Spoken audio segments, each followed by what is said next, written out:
اس کی تشریح یہ ہے کہ ارشاد ہوا یا رسول اللہ صلی اللہ علیہ وسلم یہ میری بہن کا بیٹا ہے، درد میں مبتلا ہے، تو حضور صلی اللہ علیہ وسلم نے میرے سر پر ہاتھ پھیرا، یعنی یہ بیمار آپ صلی اللہ علیہ وسلم کی خدمت اقدس میں حاضر ہے، اس پر نظر کرم فرمائیے۔ یعنی ان کی خالہ نے کہا یا رسول اللہ یہ بھانجا میرا بیمار ہے، آپ کی خدمت میں حاضر ہے، اس پہ نظر کرم فرمائیے، اس کے لیے دعا کیجیے تاکہ یہ صحت یاب ہو جائے۔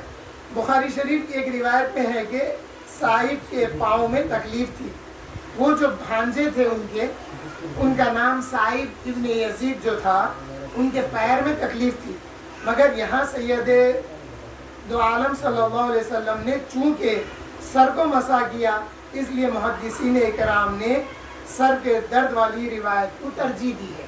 دو روایتیں ہیں، ایک پیر کے درد کی بات ہے، ایک سر کے درد کی بات ہے، تو معلوم یہ ہوا کہ دو وقت بھی ان کو لایا گیا، مگر محدثین نے جس روایت کو ترجیح دی وہ اس روایت کو ترجیح دی جس روایت میں حضور نے ان کے سر پر اپنا دست شفقت، دست مبارک رکھا، اس روایت کو محدثین نے ترجیح دی ہے، اور فرماتے ہیں کہ اس میں کوئی معنی نہیں، یعنی رکاوٹ نہیں کہ دو بیماریاں ہوں، ایک ہی دفعہ دو بیماریاں تھی ہوں گی، پیر میں بھی درد تھا ہوں گا، سر میں بھی درد تھا ہوں گا۔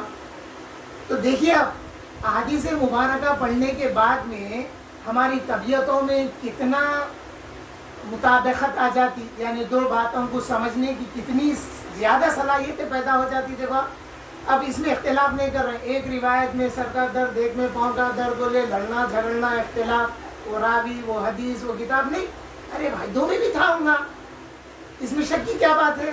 اور یہ انسان کی طبیعت ہے، سر میں بھی درد رہتا، پیر میں بھی درد رہتا، کبھی پیٹ کے درد سے سر میں درد ہوتا، کبھی دانت کے درد سے سر میں درد ہوتا، تو بعض درد ایسے ہوتے جس کی وجہ سے سر میں بھی درد ہوتا ہے۔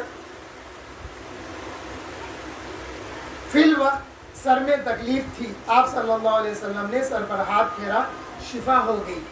بیہقی نے روایت کیا کہ صاحب ابن یزید کا تمام سر سفید ہو گیا، مگر جس جگہ حضور صلی اللہ علیہ وسلم نے ہاتھ پھیرا وہ سیاہ ہی رہا، یعنی کب بچپن میں ہاتھ رکھے تھے نا حضور صلی اللہ علیہ وسلم، تو جب ان کی عمر بڑھی تو عمر بڑھنے کے ساتھ ساتھ ان کے سر میں سفید بال ہوئے، مگر حضور صلی اللہ علیہ وسلم جتنے سر پر اپنا دست مبارک رکھے تھے وہ سر کے بال سفید نہیں ہوئے، وہ کالے ہی رہے۔ تو یہ بھی حضور صلی اللہ علیہ وسلم کا ایک معجزہ ہے، ایک فیض ہے حضرت صاحب ابن یزید کو۔ جب لوگ پوچھے ہوں گے کہ آئے صاحب ابن یزید رضی اللہ عنہ بتائیے آپ کے سر میں کچھ بال کالے ہیں، سیاہ ہیں، کچھ سفید ہے، تو ضرور وہ یہ بات بتائے ہوں گے کہ بچپن میں میری خالہ حضور کے پاس لے گئے تھے، حضور اپنا دست شفقت رکھے۔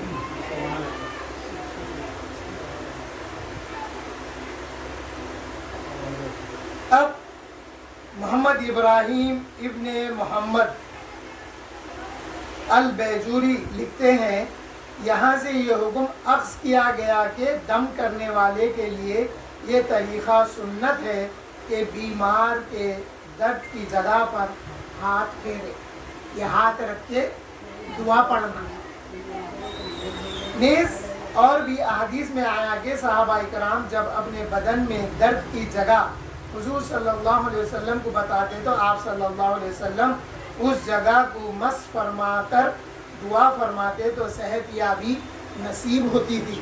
پیٹ کا درد ہو یا کہیں بھی جسم میں درد ہو، اس درد کی جگہ پر ہاتھ رکھ کے دعا پڑھنے کا یہاں سے معلوم ہوتا ہے۔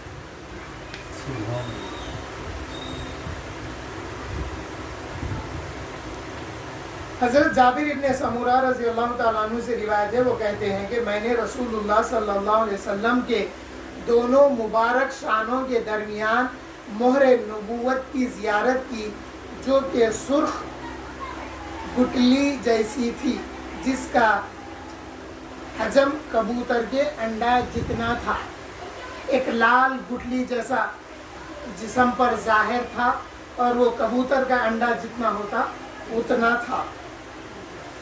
اس روایت میں جناب جابر ابن سمورہ رضی اللہ تعالیٰ عنہ نے مہر نبوت کا حجم اور رنگ بتلایا ہے۔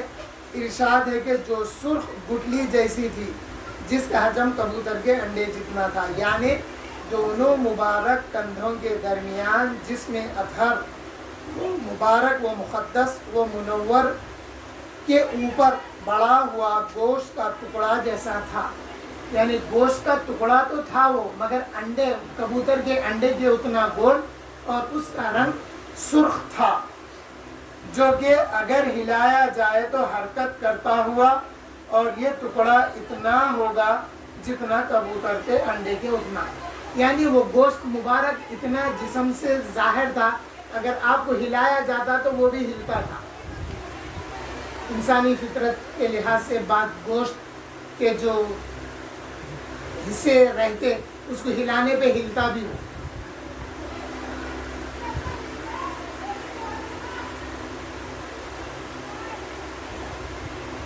حضرت رمیسہ فرماتی ہیں میں نے رسول اکرم صلی اللہ علیہ وسلم سے یہ بات اس وقت سنی جب کہ مجھے حضور اکرم صلی اللہ علیہ وسلم کا اس قدر قرب حاصل تھا، اگر میں چاہتی تو آپ صلی اللہ علیہ وسلم کے مہر نبوت کو چوم لیتی، اور وہ بات یہ تھی کہ جب سعد ابن معاذ فوت ہوئے تو اس دن آپ صلی اللہ علیہ وسلم نے ارشاد فرمایا کہ سعد ابن معاذ کی موت سے اللہ تعالیٰ کا عرش بھی حرکت میں آ گیا ہے۔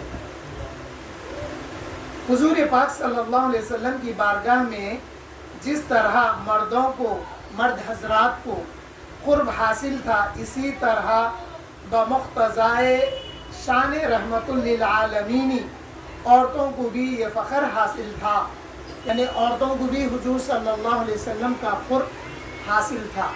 چنانچہ حضرت رمیسہ کا یہ جملہ کہ اگر میں چاہتی تو حضور صلی اللہ علیہ وسلم کے مہر نبوت کا بوسہ لے لیتی، سید پاک صلی اللہ علیہ وسلم کی ان پر انتہائی شفقت، رافت اور رحمت کا مظہر ہے۔ حضرت سعد ابن معاذ نے حضرت مصعب ابن عمیر کے ہاتھوں مدینہ منورہ میں اسلام قبول کیا، چونکہ آپ اپنے قبیلے کے بزرگ تھے، لہٰذا آپ کے خاندان نے مدینہ منورہ میں سب سے پہلے اسلام قبول کیا۔ تو ان تمام باتوں سے یہ معلوم ہوا کہ حضور صلی اللہ علیہ وسلم کے جسم مبارک میں ایک ظاہری طور پر ختم نبوت کی علامت تھی۔ بابو ما جاء فی شعر رسول اللہ صلی اللہ علیہ وسلم، اس باب میں سرور عالم و عالمیان صلی اللہ علیہ وسلم کے سر اقدس کے بالوں کا بیان ہے، یعنی منہ مبارک کا بیان ہے۔ حضور صلی اللہ علیہ وسلم سراپا حسن و جمال، نور مجسم، احمد مجتبیٰ حضرت محمد مصطفیٰ صلی اللہ علیہ وسلم کے سر اقدس پر مبارک بالوں کی اس کیفیت کا ذکر ہے کہ آیا وہ کتنے لمبے تھے، کتنے چھوٹے تھے، آیا وہ زیادہ تھے یا تھوڑے، نیز مبارک بالوں پر تیل لگاتے اور مانگ نکالنے کی کیفیت کا بھی ذکر ہے۔ تو معلوم یہ ہوا حضور صلی اللہ علیہ وسلم اپنے سر مبارک میں تیل بھی لگایا کرتے تھے اور آپ بیچ کی مانگ بھی نکالتے تھے اور بالوں کو ادھر اور ادھر پلٹاتے تھے۔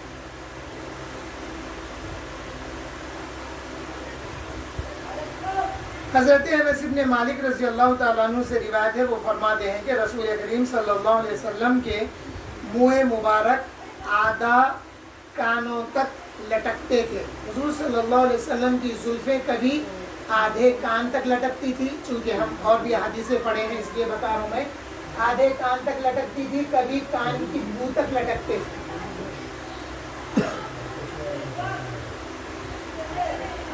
حضور اکرم صلی اللہ علیہ وسلم کے منہ مبارک آدھے کانوں تک لٹکتے تھے۔ جس صحابی نے حضور کے سر اقدس کے منہ مبارک کی صورت دیکھی ویسے ہی وہ بیان کر دی۔ جس وقت حضور صلی اللہ علیہ وسلم کے منہ مبارک آدھے کان تک تھے، جس صحابی نے دیکھا انہوں نے بیان کر دیا کہ حضور کے منہ مبارک، بال مبارک آدھے کان تک تھے۔ چنانچہ حضرت انس نے نصف کانوں تک سر اقدس کے بال مبارک دیکھے تو ان کا ذکر کیا۔ علامہ عبدالرؤف مناوی شرحہ میں لکھتے ہیں، حضور صلی اللہ علیہ وسلم نے خوارج کی شناخت یہ بتلائی کہ ففی الصحیح عن ابی سعید ان النبی صلی اللہ علیہ وسلم ذکر قوما یکونون فی امته یخرجون فرقا سیماہم التحیہ. اب حضور صلی اللہ علیہ وسلم کے منہ مبارک یہاں تک تھے، لیکن حضور نے خوارج کی علامت کیا بتائی کہ وہ اپنا سر حلق کیے ہوئے ہوں گے. حضور نے خوارج کی جو صفت بتائی وہ سر اپنا حلق کیے ہوئے یعنی سر منڈائے ہوئے ہوں گے. جو بار بار سروں کو منڈاتے ہیں وہ علامت ہے خوارج کی. خوارج ان کو کہا جاتا ہے جو حضور صلی اللہ علیہ وسلم کے دور میں مولا علی کرم اللہ وجہہ کے خلاف میں ظاہر ہوئے تھے. مولا علی کی فضیلت اور مناقب کی مخالفت کی انہوں نے، اور پھر ایک مقام تھا ان کا حروراء، ایک مقام حروراء میں، یہ لوگ تھے مدینے کی ایک وادی کے پاس یا ایک مقام تھا، اس میں رہتے تھے. اس لیے ام المومنین عائشہ صدیقہ رضی اللہ تعالیٰ عنہ سے ایک سوال کیا گیا تو آپ نے پوچھا کیا تم اہل حروراء میں سے ہیں یعنی خوارج میں سے ہیں کیا؟ پوچھے. بعض دفعہ کیا ہوتا، بعض باتوں کو دوسری صفت کے ساتھ بھی بیان کیا جاتا. جیسے ہم کسی کو اگر کہنا ہے مسلم تو تیلگو میں جو ہے ترکڑ بولتے، ترکڑلو بولتے. تو یہ باتیں سمجھانے کے لیے، جیسے ہندو بولنا ہے تو اہل حنود بولتے، اہل حنود. تو ایسی باتیں ہوتی ہیں سمجھانے کے لیے کی جاتی ہے.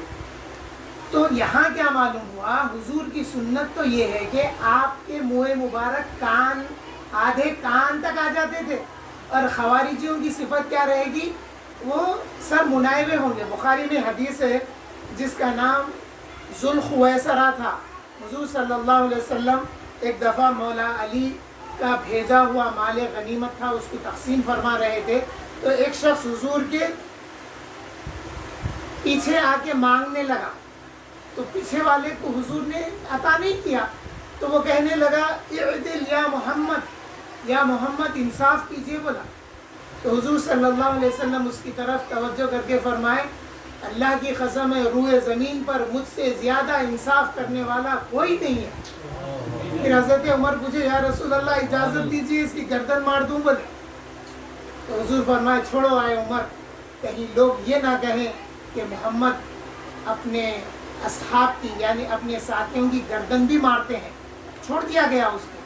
جب وہ جانے لگا تو حضور صلی اللہ علیہ وسلم نے اس کی آنے والی نسل کی صفت بتائی. یہ حضور کا عالم غیب ہونے، علم غیب حضور کے حاصل ہونے کی دلیل ہے.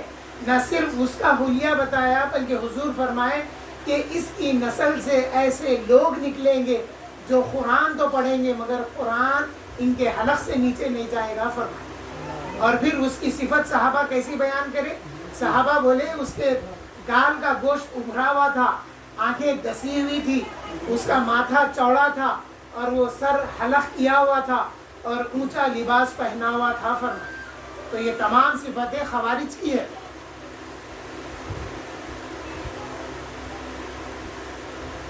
ام المومنین عائشہ صدیقہ رضی اللہ تعالیٰ عنہ فرماتی ہیں میں اور حضور اکرم صلی اللہ علیہ وسلم ایک برتن سے غسل کیا کرتے تھے، اور آپ صلی اللہ علیہ وسلم کے سر اقدس پر منہ مبارک ہوتے جو کہ کندھوں کو چھوتے اور کانوں کی لو سے ذرا نیچے ہوتے تھے.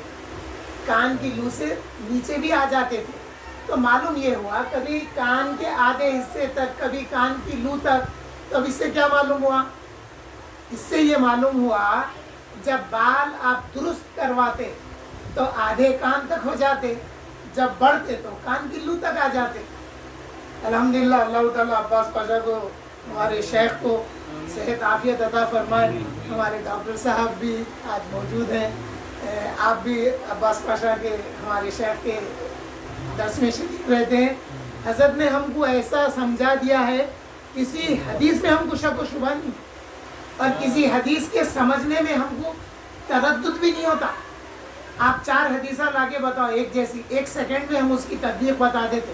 اب جیسا یہ بات سمجھنے کے لیے اس لیے میں بتایا تھا، جب میں ادب المفرد پڑھا رہا تھا تو میں سمجھایا اگر کوئی وکیل وہ کتاب کو ایک بار عباس پاشا کا جو علم ہے جن کے پاس، ان کے پاس اگر وہ کتاب پڑھ لیا نا تو انہیں زندگی میں کوئی کیس نہیں ہارتا، پکی بات ہے 100%۔ تو دیکھیے اب اس میں کیا ذکر آیا، آدھے کان تک، کبھی کان کی لو تک۔ تو اب سمجھیں گے کیسا، جب بال درست کرواتے تو آدھے کان تک ہوتے، اور جب بال طویل ہو جاتے تو کان کی لو تک آتے تھے۔ تو معلوم یہ ہوا ہے کہ زلفیں رکھنا جو سنت ہے وہ کان کی لو تک بھی ہے۔ بعض میں ہے کہ آپ کے شان مبارک پر بال ایسا پلٹتے تھے، یہ بھی ہے احادیث مبارکہ میں۔ اور یہاں پر جو ذکر کیا گیا کہ ایک برتن سے غسل کیا کرتے تھے، اس بات کو لے کے رافضی بہت طنز کرتے ہیں، اس کو سمجھنا آسان ہے، ایک برتن سے غسل کیا کرتے تھے۔ اب میں پوچھتا ہوں، آپ کی ہماری نیچرل بات پوچھتا ہوں، آپ کے ہمارے حمام میں ایک بکیٹ، ایک مگ ہوتا، اس سے بڑے بھی غسل کر لیتے، اس سے بچے بھی غسل کر لیتے، یہ ایک چیز ہو گئی۔ دوسری چیز یہ ہے کہ دا سیم ٹائم اگر دو ایک ہی بکیٹ یا ایک ہی مگ سے غسل کر رہے ہیں تو وہ دور آج کے دور جیسی بات نہیں تھی، وہ دور اندھیرے کی بات تھی۔ تو ام المومنین نے تو یہاں تک فرمایا کہ ہم نے حضور صلی اللہ علیہ وسلم کا جسم نہیں دیکھا، سمجھ رہے ہیں آپ، حضور صلی اللہ علیہ وسلم کا جسم نہیں دیکھے۔ اور حضور نے حضرت علی سے فرمایا تھا، اے علی میرے مرنے کے بعد تم میرے کو غسل دینا، اس لیے کہ اگر کوئی میرا جسم دیکھتا ہے تو اس کی آنکھ کی بینائی چلی جائے گی، فرمائی۔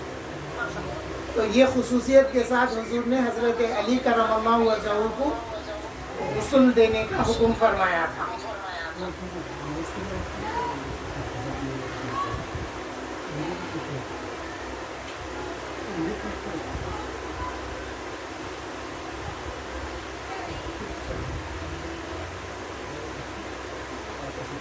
حضرت ام ہانی بنت ابی طالب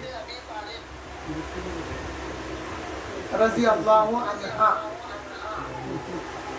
غور کریے اس کا علم رکھنے والے، حضرت ام ہانی بنت ابی طالب رضی اللہ عنہا، یہ حضرت ام ہانی ایمان لائے ہیں رسول اللہ صلی اللہ علیہ وسلم پر۔ وہ کہتی ہیں کہ نبی کریم صلی اللہ علیہ وسلم نے عمرے کے لیے مکہ معظمہ تشریف فرما ہوئے تو ہمارے ہاں بھی تشریف فرما ہوئے۔ اس وقت آپ صلی اللہ علیہ وسلم کے سر اقدس میں 4 زلفیں تھیں، یعنی آپ صلی اللہ علیہ وسلم 4 چوٹی جس کو ہم کہتے ہیں ویسا باندھ رکھے تھے پیچھے کے حصے میں، جس کو ہم لٹے، زلفیں، چوٹی بھی کہتے ہیں۔ عام طور پہ کیا ہوتا، زلف مبارک کہتے ہی سارے بال لیتے مراد، مگر یہاں پہ جو ہے سمجھانے کے لیے زلفیں لٹوں کا استعمال کر رہا ہوں میں۔ آپ کے منہ مبارک میں، زلف مبارک میں 4 لٹیں پڑی ہوئی تھی۔ حضرت ام ہانی کے نام سے کچھ یاد آیا آپ کو؟ حضرت ام ہانی رضی اللہ تعالیٰ عنہ شب معراج، ماشاء اللہ، اللہ آپ کے علم میں اور بھی اضافہ فرمائے۔ شب معراج کا جو ذکر ہے نا، حضور حضرت ام ہانی رضی اللہ عنہ کے گھر تشریف فرما تھے، تو یہ حضور کی کیا لگتی ہیں؟ حضور کی چچا زاد بہن لگتی ہیں۔ اور اس وقت حضور صلی اللہ علیہ وسلم چونکہ حضرت ابو طالب کے پاس ہوتے تھے، اس لیے حضرت ام ہانی نے فرمایا کہ وہ ہمارے پاس تھے جس وقت معراج ہوئی، اور یہ حضور صلی اللہ علیہ وسلم کی چچا زاد بہن حضرت مولا علی کرم اللہ وجہہ کی بہن ہوتی ہے۔ 1 منٹ باقی ہے، انشاءاللہ بات کو کر لیتے ہیں۔ حضور اکرم صلی اللہ علیہ وسلم کے مبارک زلفوں کی مختلف صورتیں بیان ہوئی ہے۔ ان تمام صورتوں کی تطبیق اس طرح سے کی گئی، اگر کہا جائے کہ اس حدیث سے، اوپر والی حدیث کا یہ مفہوم ہے کہ آپ صلی اللہ علیہ وسلم کے بال مبارک کانوں کی لو تک پہنچتے تھے، اور اس حدیث سے یہ سمجھا جاتا ہے کہ کانوں کی لو سے گزر کر دونوں مبارک کندھوں تک پہنچتے تھے. کان کی لو سے ہوتے ہوئے کسی نے کان کی لو تک دیکھا اور کسی نے یہاں تک بھی دیکھا ہے. اور صحیحین میں، صحیحین سے مراد بخاری و مسلم، صحیحین میں آیا ہے کہ دونوں کانوں مبارک کے اخیر تک پہنچتے تھے، یعنی آخری لو تک. لہٰذا یہ اختلاف روایات کس طرح سے حل ہوگا؟ تو معلوم یہ ہوا، اس اشکال کا جواب یہ ہے کہ یہ اختلاف روایات اختلاف اوقات پر مبنی ہے. الگ الگ وقتوں میں دیکھا گیا، کسی وقت میں آدھے کان تک، کسی وقت میں کان کی لو تک، کبھی کندھوں تک دیکھا گیا. جس وقت حضرت صلی اللہ علیہ وسلم قصر فرماتے تھے، ایک ہوتا ہے حلق، ایک ہوتا ہے قصر. تو جو لوگ عمرہ یا حج کریں وہ لوگ زیادہ اچھے سے اس بات کو جانتے ہیں. قصر کرانا یعنی اپنے بال، سارے سر کے بالوں کو چھوٹے کرانا، اور حلق کرانے کا مطلب سارے سر کے بال نکالنا، جس کو عام طور پہ چکنی کہا جاتا ہے. تو جب رسول اللہ صلی اللہ علیہ وسلم قصر فرماتے، اپنے سارے سر مبارک کے بال چھوٹے کرتے، تو کان کی لو یا نصف کانوں تک ہوتے تھے. جیسا میں ابھی بتایا، آپ جب بال درست فرماتے تو آدھے کان تک یا کان کی لو تک آ جاتے تھے. اور جس وقت ترک قصر فرماتے، یعنی ابھی آپ یہاں تک آنے پر آپ اپنے منہ مبارک کا قصر نہیں کرواتے، تو وہ بال بڑھتے بڑھتے شولڈر تک آ جاتے تھے، لمبے ہوتے ہوئے یہاں تک کہ کندھے مبارک تک پہنچ جاتے، جس حالت میں صحابہ کرام نے دیکھا ہے. اسی کیفیت کو بیان فرما دیا ہے. واللہ اعلم بالصواب.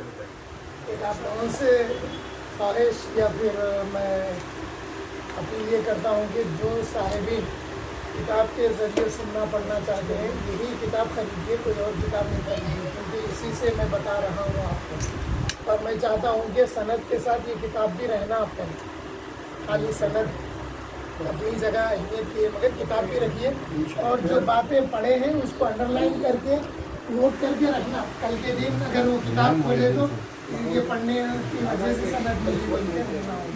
سب جو ہے سن لینے کے بعد باقی کا آپ اپنے طور پہ گھر میں پڑھ لے سکتے، اور کوئی بات پوچھنا ہے تو پوچھ بھی سکتے. بات قال الله تعالى في شأن حبيبه إن الله وملائكته يصلون على النبي يا أيها الذين آمنوا صلوا عليه وسلموا تسليما. اللهم صل على سيدنا ونبينا ومولانا محمد وعلى آله وأصحابه وأزواجه وذريته وبارك وسلم.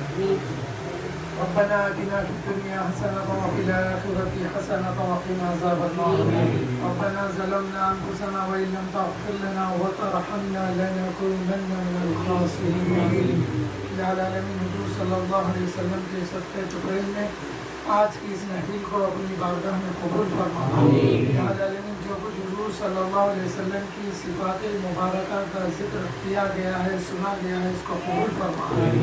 العالمین ہمارے دلوں میں حضور صلی اللہ علیہ وسلم کی محبت کو اور بھی بڑھا.